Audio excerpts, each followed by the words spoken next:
Le Seigneur veut faire de nous un peuple sanctifié, un peuple qui est préparé pour lui et qui est vraiment, réellement séparé pour lui.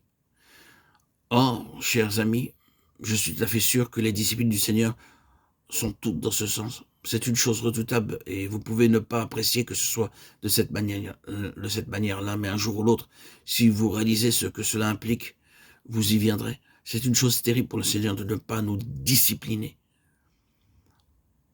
Nous ne pourrions pas souffrir d'une plus grande perte si les yeux de la flamme du Seigneur voient quelque chose qui ne va pas et qu'il ne le traite pas.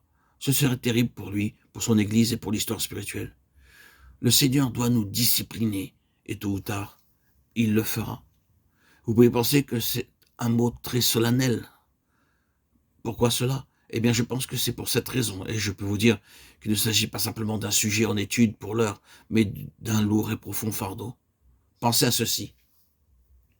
Le Seigneur veut avancer, il souhaite porter son témoignage plus loin. Il désire réaliser une chose nouvelle, il veut faire progresser son peuple. Et pour cela, il doit avoir ce qui est représenté par les Lévites. Il doit posséder un peuple au milieu de son peuple qui incarne réellement sa pensée intégrale. Et ce peuple doit être un peuple saint, un peuple saint. Les mots suivants sont très forts. Il s'assira comme celui qui affine, un affineur, qui affine de l'or et de l'argent. Un affineur. L'image a souvent été utilisée, vous le savez, en relation avec ces mots, comme un affineur d'or et d'argent qui chauffe et chauffe le métal sous le creuset et le regarde jusqu'à ce que les scories soient consumées et qu'il puisse voir son propre visage se refléter dessus et dire alors c'est bon, c'est fini. N'est-ce pas précisément ce que le Seigneur ferait?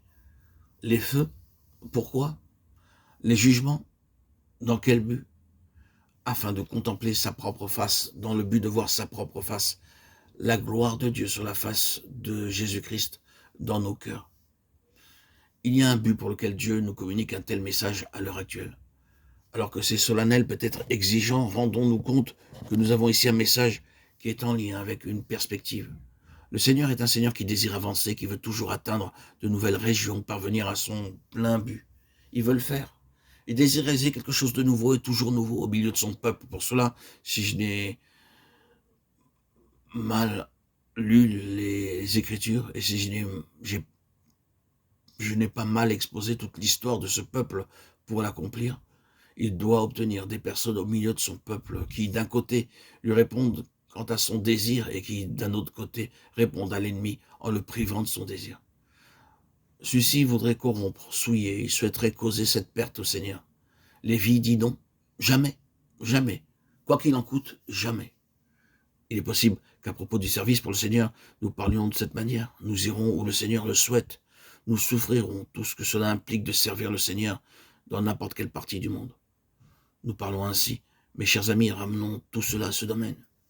Il y a un prix de sainteté, de sanctification, un grand prix. Et c'est dans la sainteté, dans la sanctification que le service repose et demeure, non pas dans les œuvres, ni dans les voyages, les réunions, mais en sainteté de vie. Tel est le noyau et le cœur du service pour le Seigneur.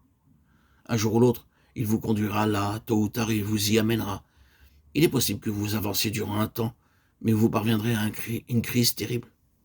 Le Seigneur voit ce qui n'est pas saint, mais encore une fois, c'est un message positif et non négatif.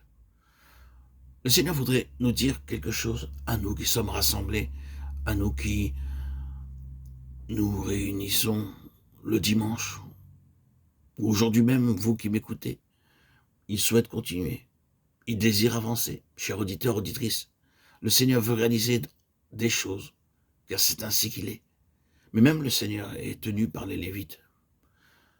Ce qui est clair, mes chers amis, c'est que dès lors qu'une nouvelle phase doit être entamée, les Lévites doivent entrer dans leurs conditions et dans leur position devant le Seigneur.